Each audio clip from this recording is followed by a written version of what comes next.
ஒரு அடர்ந்த காடுங்க.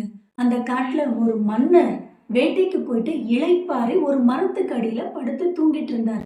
அப்போ எங்கிருந்தோ வந்த ஒரு கல் மன்னருடைய நெற்றியில் பட்டு அவர் நெற்றியை பதம் பார்த்து அவர் நெற்றியிலிருந்து ரத்தம் வந்தது. இதை பார்க்க காவலாளிகள் எல்லாம் யார் கல் எறிஞ்சிருப்பா அப்படின்னு நினைச்சு ஒரு பெண்ணை அழைத்து கொண்டு வந்தனர். அரசர் அந்த பெண்ணிட்ட கேட்கிறாரு, பெண்ணே, என் மேல ஏன் கல் எறிஞ்ச?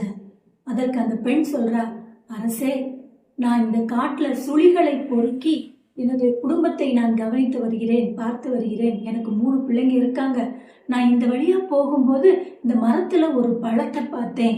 என் பிள்ளைங்க ஞாபகம் வந்துச்சு. நீங்க மரத்துக்கு அடியில படுத்ததை நான் கவனிக்கல. நான் பண்ணினது தப்பு தான், மன்னிச்சுக்கோங்க. நீங்க படுத்ததை கவனிக்காம தெரியாம தப்பு பண்ணிட்டேன் அப்படின்னு மன்னிப்பு கேட்டா. உடனே அரசர் அந்த பெண்ணை மன்னித்து பொன்னும் பொருளும் கொடுத்து அந்த பொண்ணை அனுப்பி வைத்தார்கள். உடனே காவலாளிகள்லாம் கேட்டாங்க, அரசே, உங்க மேல கல்லெறிஞ்ச பொண்ணுக்கு நீங்க பொண்ணும் பொருளும் கொடுக்குறீங்களே, இது அநியாயமா படலையா அப்படின்னு கேட்குறாங்க. அதற்கு அரசர் சொல்றாரு, அந்த பொண்ணு தெரிஞ்சு செய்யல, தெரியாம செஞ்சா. 2வது செய்த தவறுக்கு மன்னிப்பும் கேட்டா. மன்னிப்பு கேட்கறது பெரிய குணம் இல்லையா? அப்ப அதனாலதான் கொடுத்தேன், அவளுடைய குணத்தை மதித்து கொடுத்தேன் அப்படின்னு சொல்றாருங்க. இது கதைங்க.